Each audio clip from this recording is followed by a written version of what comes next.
नमस्कार, राम राम, आदाब, सत श्री अकाल, जय भीम, जय जोहार। मैं लोकेश कुमार, आप देख रहे हैं अंतिम दस्तक। बात करते हैं आज देश में जो लोकसभा चुनाव चल रहे हैं, लोकसभा चुनाव के ऊपर हम आज चर्चा करने जा रहे हैं कि कैसे देश की बड़ी पार्टियां अपनी पूरी जान झोंके हुए हैं लोकसभा चुनाव में।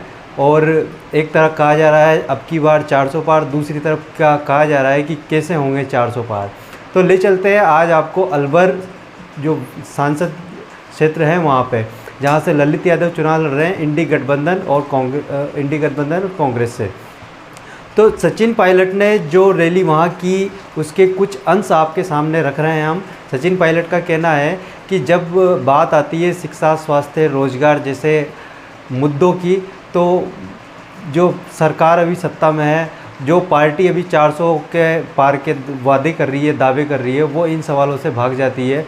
किसानों की एमएसपी की बात, और फिर कैसे होगी 400 पार। या फिर एक दूसरी बात और सचिन पायलट ने बोली कि हमारे नेताओं को अपनी पार्टी में ले लेके 400 पार कर रहे हो, तो या तो आपके पास उतना कॉन्फिडेंस नहीं है, तो आप हमारे नेताओं को ले रहे हो। ले चलते हैं आपको सचिन पायलट की जो रैली थी उसके कुछ अंश के साथ। तो देखिए सचिन पायलट ने अलवर से उस रैली में क्या कहा। हालात निर्मित हुए हैं जिसका जिक्र अभी जुबैर खान जी ने किया, टीकाराम जी ने किया। देश में 10 साल से एक पार्टी की सरकार है, और भाजपा की जो सरकार बनी वही वोटों से बनी, जनता ने बनाई सरकार, कुछ उम्मीदों को लेकर बनाई थी। क्योंकि भाजपा ने जो वादे किए जनता के बीच में, उसको जनता ने कहा ठीक है, अगर आप इतना काम करोगे हम आपको वोट देने को तैयार हैं। 2 बार पूर्ण बहुमत की सरकार बनी, और बीजेपी लगातार बोलती थी हम महंगाई कम करेंगे, हम काला धन लेकर आएंगे, हम भ्रष्टाचार को मिटा देंगे, हम किसान की आमदनी दुगनी कर देंगे, हम 2 करोड़, हम जज्बाती मुद्दों पर अपनी बात को रखेंगे, हिंदू की बात करेंगे, मुसलमान की बात करेंगे, मंदिर की करेंगे, मस्जिद की करेंगे, हिंदुस्तान की करेंगे, पाकिस्तान की करेंगे, लेकिन खेत की, किसान की, गेहूं की, मक्के की, निवाई, इनको कोई मतलब नहीं है कितने रोजगार मिले या नहीं मिले। आज महंगाई कमर तोड़ रही है। जो किसान 2-3 बीघे में खेती करता है वो कैसे अपने बाल बच्चे पालेगा?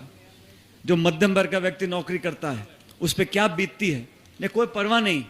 ये तो 400 पार, 300 पार, 500 पार, 600 पार। सरकार बनाने को चाहिए 272।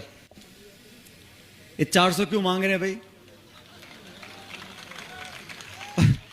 400 अगर तुम्हें लगता है 400 आ रहे हैं, तो हमारे नेताओं ने क्यों ले जा रहे हो कांग्रेस वालों को? भाई तुम्हारे पे अच्छे भले उम्मीदवार हैं, उन्हें लड़ाओ, जिताओ उनको। हरियाणा में 10 सीटें हैं।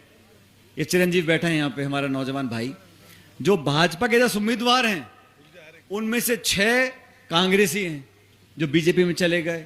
अगर बीजेपी को अपनी ताकत पे इतना आत्मविश्वास है, इतना भरोसा है अपने काम पर 10 साल की रिपोर्ट कार्ड के ऊपर, तो विपक्ष के नेताओं को, कांग्रेस के नेताओं को तोड़ तोड़ के क्यों ला रहे हो? चुनाव की आचार संहिता लगी हुई है। आप निर्वाचित मुख्यमंत्री को कस्टडी में ले रहे हो, जेल में डाल रहे हो। हम कहते हैं आप कार्रवाई करो करप्शन के खिलाफ, जो बेईमान है उनको पकड़ो, लेकिन चुनाव के चलते रात के टाइम आप एक निर्वाचित मुख्यमंत्री को जेल में डाल रहे हो। आप सबने देखा चंडीगढ़ में चुनाव थे मेयर के, वहां बैठा चुनाव अधिकारी हाथों से वोटों को खराब कर रहा है। सुप्रीम कोर्ट ने जब दखल दी तब जाके वहां पर न्याय हुआ। चुनावी बॉन्ड के माध्यम से हजारों करोड़ रुपए ले लिया, जैसे टीकाराम जी कह रहे थे, और कांग्रेस की पार्टी के आप खाते बंद कर दोगे। आप प्रमुख विपक्षी पार्टी कांग्रेस है, उसको चुनाव लड़ने देना नहीं चाहते। आप विपक्ष की आवाज को खत्म करना चाहते हो। 400 पार तो आए थे राजीव गांधी जी के 1984 में। क्या उन्होंने विपक्ष खाते सील कर दिए थे? क्या उस समय की कांग्रेस सरकार ने कहा था कि हम भाजपा मुक्त बनाएंगे इस देश को? क्या कभी कांग्रेस या किसी भी सरकार ने आज तक कहा है कि विपक्ष का सफाया कर देंगे? जिस लोकतंत्र में विपक्ष सशक्त नहीं है वहां लोकतंत्र कामयाब नहीं है। वोट डालने का अधिकार लोकतंत्र नहीं होता। आप ध्यान से सुनो मेरी बात। हमको वोट डालने का अधिकार मिल गया, हमने वोट पटक दिया पेटी में, सिर्फ वो लोकतंत्र नहीं है। वोट तो रूस में भी पड़ता है, वोट तो पाकिस्तान में भी पड़ता है। लेकिन जो संस्थाएं इस देश में हैं, जिनको 75 साल तक सिंचित कर कर अलग अलग सरकारों ने इतना ताकतवर बनाया, उन संवैधानिक संस्थाओं का बेड़ा गर्क आप करना चाह रहे हो। उन संस्थाओं को खोखला बनाना चाहते हो, उनकी विश्वसनीयता पर प्रश्न चिन्ह लगाना चाहते हो, अपनी जेब के पिट्ठू लोगों को बिठाकर उन सब संस्थाओं को समाप्त कर कर आप आक्रमण की राजनीति करना चाहते हो, दबाव की राजनीति करना चाहते हो। इस पूरी भावना का मैं भर्त्सना करता हूं, क्योंकि सरकारें तो पहले भी बनी हैं। अरे 2 बार बीजेपी जीती, 2 बार हम भी जीते थे भाई, 2004 2009 में। लेकिन कभी इतना घमंड, इतना आक्रमण, इतनी द्वेष की भावना, प्रतिशोध की भावना कभी देखी नहीं। जो जितना बड़ा होता है, जितना विराट होता है, उतना झुककर रहता है। कभी देखा बरगद का पेड़? बड़ा पेड़ होता है, फलदार पेड़ होता है, झुक के रहता है, छाया देता है, फल देता है। लेकिन घमंड और अहंकार इतना बढ़ जाए, 200 पार, 300 पार, 400 पार, 500 पार, यह चुनाव सिर्फ ललित संसद में पहुंच जाएगा इसका नहीं है। यह चुनाव ये नहीं है कि यहां पे इंडिया अलायंस की कौन सी पार्टी कहां से लड़ रही है। यह चुनाव इस बात का है कि इस देश में चुनाव मुद्दों पर होंगे कि नहीं होंगे। इस चुनाव में बेरोजगारी, महंगाई, निवेश, रोजगार, उद्योग, इन पर चुनाव होंगे या चुनाव के मुद्दे यही रह जाएंगे। आज उसने भाषण दे दिया, उसकी अरे 10 साल सरकार में हो आप, 10 साल से आज भी बापड़े मनमोहन सिंह जी के पीछे पड़े हैं, उनको कोसते रहते हैं। नेहरू ने ये किया, राजीव गांधी ने ये किया, मनमोहन सिंह ने, अरे तुमने क्या किया ये बताओ 10 साल में? आपने किसान की आमदनी दुगनी करी क्या?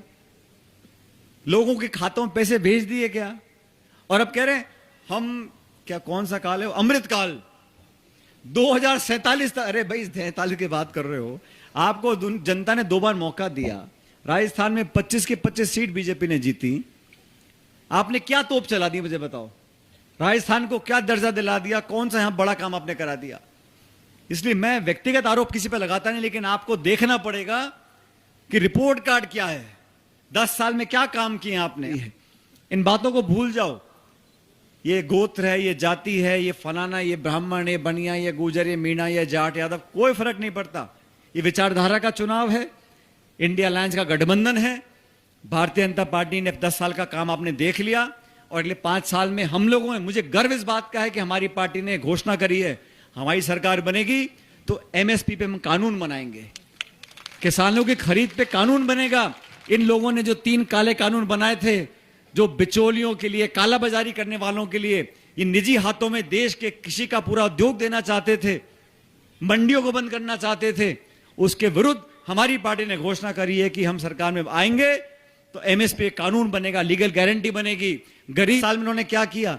हवाई अड्डा, रेलवे लाइन, खान, बिजली घर, जो मिला देश की संपत्ति औने पौने दाम में दे दी किसी को। और जो खाई बढ़ गई है, आप भी देखते हो अखबार टीवी, जो अमीर थे इतने दौलत वाले हो गए कि उनके पास अपने पैसा करने का समय नहीं है, और जो गरीब था, मध्यम वर्ग में था, वो लगातार गरीब होता चला जा रहा है। तो खाई बढ़ गई अमीर गरीब की और गांव और शहर की।